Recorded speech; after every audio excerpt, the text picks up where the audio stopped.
കാലത്ത് സൂര്യൻ അസ്തമിക്കാത്ത സാമ്രാജ്യം എന്ന പദവി സ്വന്തമാക്കിയ യൂറോപ്പിന്റെ തന്നെ കേന്ദ്ര ബിന്ദുവായ ബ്രിട്ടൻ ഇന്ന് തകർച്ചയുടെ വക്കിലാണ്.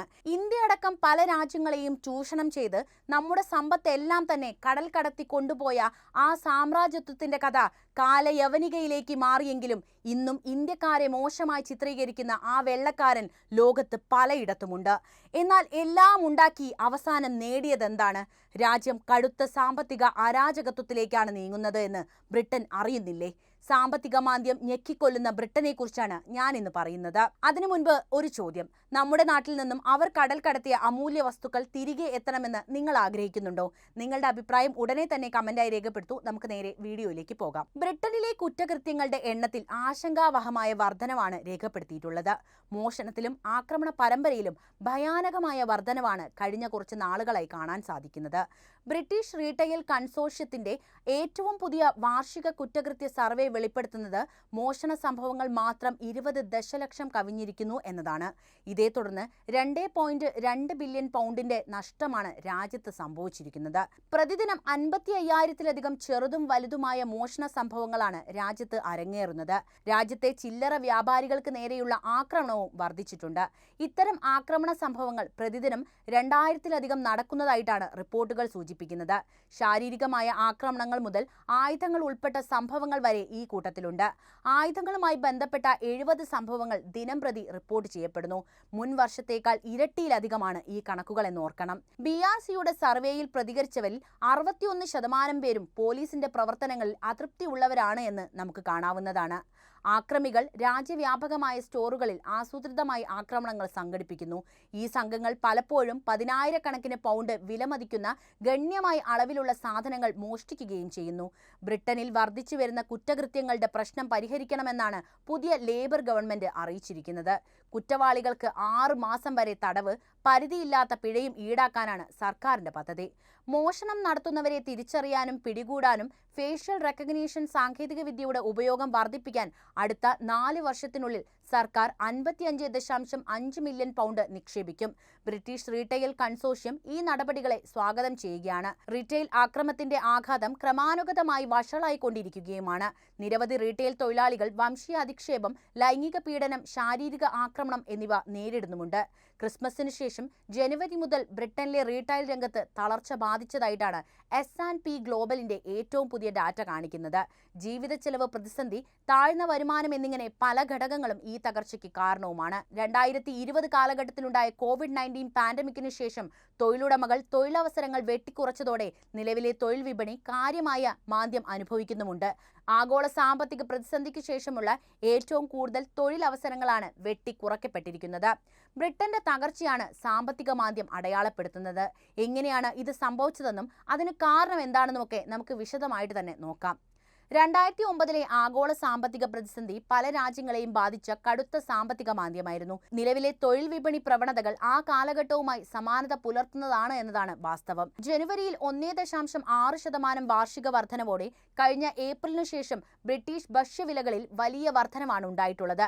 ആംബിയൻ ഫുഡ് വില ജനുവരിയിൽ 2.5% വർദ്ധിക്കുകയുണ്ടായി.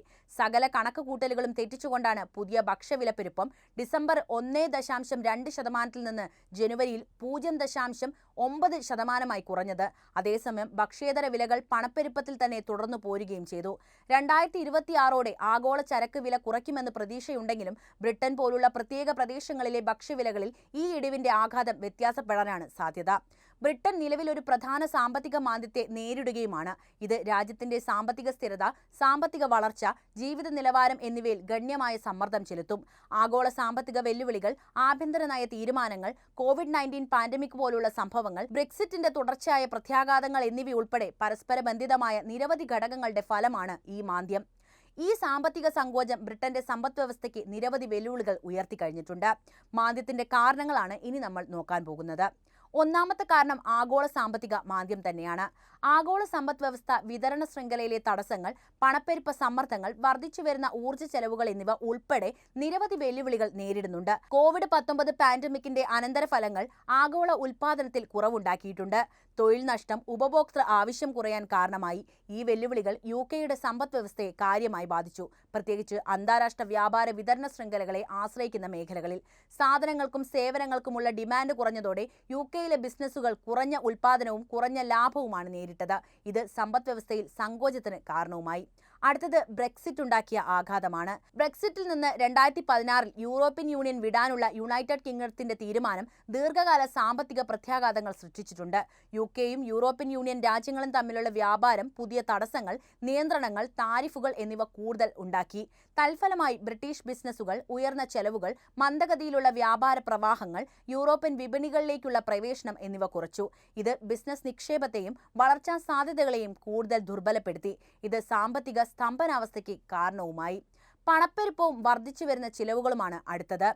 ജീവിത ചെലവ്, പ്രത്യേകിച്ച് ഊർജ്ജം, ഭക്ഷണം, ഭവനം എന്നിവയിലെ വർധനവ് കാരണം യിൽ പണപ്പെരുപ്പം സമീപ വർഷങ്ങളിൽ കുതിച്ചുയരുകയാണ്. ജീവിത ചെലവ് പ്രതിസന്ധി ഉപഭോക്താക്കളുടെ വാങ്ങൽ ശേഷിയെ ഇല്ലാതാക്കി. ആവശ്യമല്ലാത്ത വസ്തുക്കൾക്കും സേവനങ്ങൾക്കുമുള്ള ആവശ്യം കുറയുന്നതിലേക്ക് നയിച്ചു. കൂടാതെ പണപ്പെരുപ്പം വേതനത്തിൽ സമ്മർദ്ദം ചെലുത്തി. ഇത് പലരുടെയും ഗാർഹിക വരുമാനത്തിൽ യഥാർത്ഥ ദീർഘകാല ഇടിവിന് തന്നെ കാരണമായി. ഇത് ഉപഭോക്തൃ ആത്മവിശ്വാസം കുറയുന്നതിനും സമ്പദ് വ്യവസ്ഥയെ കൂടുതൽ ദുർബലപ്പെടുത്തുന്നതിനും കാരണമായി. അടുത്തത് ഊർജ്ജ പ്രതിസന്ധിയാണ്. ഭൗമരാഷ്ട്രീയ സംഘർഷങ്ങൾ, പ്രത്യേകിച്ച് ഉക്രൈനിലെ റഷ്യൻ അധിനിവേശ കാരണം ഊർജ്ജവില കുതിച്ചുയർന്ന ആഗോള ഊർജ്ജ പ്രതിസന്ധിയും യുകെയെ വല്ലാതെ ബാധിച്ചിട്ടുണ്ട്. ഇന്ധനം, ഊർജ്ജ ചെലവുകളിലെ വർധനവ് വീടുകളെയും ബിസിനസ്സുകളെയും ഒരുപോലെ ബാധിച്ചു. ഇത് ഉപഭോക്താക്കൾക്ക് ഉപയോഗശൂന്യമായ വരുമാനം കർശനമാക്കുന്നതിനും ബിസിനസ്സുകളുടെ പ്രവർത്തന ചെലവ് വർദ്ധിപ്പിക്കുന്നതിനും കാരണമായി. ഇത് ഉപഭോക്തൃ ചെലവ് കുറയ്ക്കുന്നതിനും സാമ്പത്തിക വളർച്ചയെ മന്ദഗതിയിലാക്കുന്നതിനും കാരണം സൃഷ്ടിച്ചു. പലിശ നിരക്കിലെ വർധനവാണ് അടുത്തത്. പണപ്പെരുപ്പത്തെ ചെറുക്കുന്നതിന്, അമിതമായ ചെലവ് നിയന്ത്രിക്കുന്നതിനും സമ്പദ് വ്യവസ്ഥയെ തണുപ്പിക്കുന്നതിനുമായി ബാങ്ക് ഓഫ് ഇംഗ്ലണ്ട് പലിശ നിരക്കുകൾ ഉയർത്തിക്കൊണ്ടിരിക്കുകയാണ്. എന്നിരുന്നാലും ഈ പലിശ നിരക്ക് വർധനവ് വായ്പ കൂടുതൽ ചെലവേറിയതാക്കുന്നുണ്ട്. ഇത് ബിസിനസ്സുകളെയും വ്യക്തികളെയും ഭവന വിപണിയെയും പ്രതികൂലമായി ബാധിക്കുന്നു. ഉയർന്ന പലിശ നിരക്കുകൾ നിക്ഷേപത്തെയും ഉപഭോക്തൃ ചെലവുകളെയും നിരുത്സാഹപ്പെടുത്തുന്നു. ഇത് സാമ്പത്തിക പ്രവർത്തനങ്ങളിലെ മാന്ദ്യത്തിനാണ് കാരണമാകുന്നത്. ബ്രിട്ടന്റെ സാമ്പത്തിക വളർച്ചയിൽ സംഭവിച്ച ആഘാതത്തെക്കുറിച്ചാണ് ഇനി പറയുന്നത്. ബ്രിട്ടന്റെ സമ്പദ് വ്യവസ്ഥയിലുടനീളം മാന്ദ്യം വ്യാപകമായ പ്രത്യാഘാതങ്ങൾ സൃഷ്ടിച്ചിട്ടുണ്ട്. വളർച്ചാ പ്രവചനങ്ങൾ താഴേക്ക് പരിഷ്കരിച്ചു. തൊഴിലില്ലായ്മ നിരക്ക് വർദ്ധിപ്പിച്ചു. ഭാവി സാധ്യതകളെ ചുറ്റിപ്പറ്റിയുള്ള ഗണ്യമായ അനിശ്ചിതത്വം ഉടലെടുത്തു. മന്ദഗതിയിലുള്ള സാമ്പത്തിക വളർച്ചയാണ് അടുത്തത്. സമീപ വർഷങ്ങളിൽ യുടെ GDP വളർച്ച ഗണ്യമായി കുറഞ്ഞിട്ടുണ്ട്. നിരവധി പാദങ്ങളിൽ നെഗറ്റീവ് വളർച്ചയാണ് രേഖപ്പെടുത്തിയത്. ബിസിനസ്സിൽ നിക്ഷേപത്തിന്റെ അഭാവം, ഉപഭോക്തൃ ചെലവ് കുറയൽ, ആഗോള ഡിമാൻഡ് ദുർബലമാകൽ എന്നിവയെല്ലാം സാമ്പത്തിക വളർച്ചയെ മുരടിപ്പിക്കുന്നതിൽ ഒരു പ്രധാന പങ്ക് വഹിച്ചിട്ടുണ്ട്. നിലവിലുള്ള മാന്ദ്യ സമ്മർദ്ദങ്ങൾ സൂചിപ്പിക്കുന്നത് UK സമ്പദ് വ്യവസ്ഥ മാന്ദ്യത്തിന് മുമ്പുള്ള നിലയിലേക്ക് പൂർണ്ണമായും വീണ്ടെടുക്കാൻ വർഷങ്ങൾ എടുക്കും എന്നാണ്. വർദ്ധിച്ചു വരുന്ന തൊഴിലില്ലായ്മയും തൊഴിൽ നഷ്ടവുമാണ് അടുത്തത്. മാന്ദ്യത്തിന്റെ ഏറ്റവും ഉടനടിയുള്ള പ്രത്യാഘാതങ്ങളിലൊന്ന് തൊഴിലില്ലായ്മയുടെ വർധനവാണ്. ഡിമാൻഡ് കുറയുകയും ചെലവുകൾ വർദ്ധിക്കുകയും ചെയ്യുന്ന ബിസിനസ്സുകൾ സ്ഥിരത നിലനിർത്താൻ ജോലികൾ വെട്ടിക്കുറയ്ക്കാൻ നിർബന്ധിതരായി. ചില മേഖലകൾ, പ്രത്യേകിച്ച് വിവേചനാധികാര ചെലവുകളെ, അതായത് റീറ്റെയിൽ, ഹോസ്പിറ്റാലിറ്റി, ഒഴിവു സമയം പോലെയുള്ളവയെ ആശ്രയിക്കുന്നവയെ കാര്യമായി ബാധിച്ചിട്ടുണ്ട്. ഫർലോ സ്കീമുകൾ പോലെയുള്ള സർക്കാർ നടപടികൾ പാൻഡമിക് സമയത്ത് തൊഴിൽ നഷ്ടം കുറയ്ക്കാൻ സഹായിച്ചുവെങ്കിലും ഈ നയങ്ങൾ കുറച്ചു കൊണ്ടുവന്നിട്ടുണ്ട്. ഇത് വ്യക്തികളിലേക്ക് അവരുടെ ജോലി നിലനിർത്തുന്നത് ബുദ്ധിമുട്ടാക്കി. നിക്ഷേപത്തിലെ ഇടിവാണ് അടുത്തത്. സാമ്പത്തിക അനിശ്ചിതത്വം ആഭ്യന്തര വിദേശ നിക്ഷേപങ്ങളിൽ ഇടിവിന് കാരണമായി. സാമ്പത്തിക അസ്ഥിരതയെക്കുറിച്ച് ആശങ്കയുള്ള നിക്ഷേപകർ UK വിപണിയിലേക്ക് മൂലധനം ഇറക്കാൻ മടി കാണിച്ചു. ഇത് വളർച്ചാ സാധ്യതകളെ കൂടുതൽ മന്ദഗതിയിലാക്കുകയാണ് ചെയ്തത്. ജീവിത ചെലവ് പ്രതിസന്ധി മാന്ദ്യത്തിന്റെ ഒരു പ്രധാന അനന്തരഫലമാണ്. പണപ്പെരുപ്പം വർദ്ധിച്ചുകൊണ്ടിരിക്കുമ്പോൾ വേതനം അതേപടി തുടരുന്നില്ല. അതായത് പല കുടുംബങ്ങളുടെയും ജീവിത നിലവാരത്തിൽ ഇടിവ് അനുഭവപ്പെട്ടു. അടിസ്ഥാന വസ്തുക്കളുടെ, പ്രത്യേകിച്ച് ഭക്ഷണത്തിന്റെയും ഊർജ്ജത്തിന്റെയും വിലക്കയറ്റം ആളുകൾക്ക് അവരുടെ പതിവ് ജീവിതശൈലി നിലനിർത്തുന്നതിൽ കൂടുതൽ ബുദ്ധിമുട്ടുണ്ടാക്കി. പൊതുകടവും സർക്കാർ ചെലവുമാണ് അടുത്തത്. മാന്ദ്യം ബാധിച്ച ബിസിനസ്സുകളെയും വ്യക്തികളെയും പിന്തുണയ്ക്കുന്നതിനായി UK സർക്കാരിന് ചെലവ് വർദ്ധിപ്പിക്കേണ്ടതായി വന്നു. എന്നിരുന്നാലും ഇത് പൊതുകടം വർദ്ധിപ്പിക്കുന്നതിലേക്ക് നയിച്ചു. ഇത് ദീർഘകാല വെല്ലുവിളികൾ ഉയർത്തുന്നത് തന്നെയാണ്.